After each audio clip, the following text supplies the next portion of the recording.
Lord sa iyo, Lord. Continue to guide us, Lord, na maintindihan pa yung salita mo, Lord.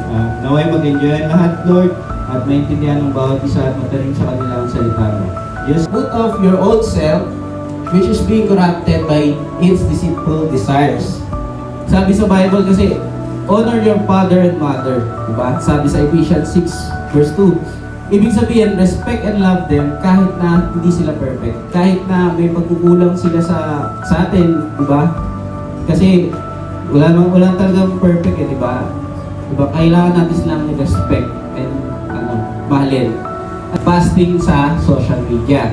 Palitan mo ng Word of God. Kung pamilyar na kayo sa pagde-devotion, pwede nyo i-try mag-devotion or magbasa ng kahit pa paano unti-unti, magbasa ng mga Word of God through Bible.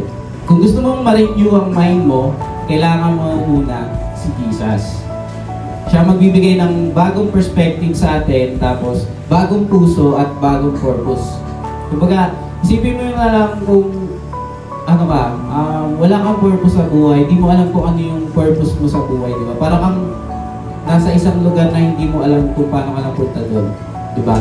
So, mas maganda, pag nakilala mo si Jesus, magkakaroon ka ng bagong purpose, mas malalaman mo kung saan ka papunta. 2 Corinthians 5 verse 17, if anyone is in Christ, he is a new creation, the old has gone, the new has come. Okay ka. Bilang aking Diyos at tagapagligtas, doon siya mag-hari sa buhay ko.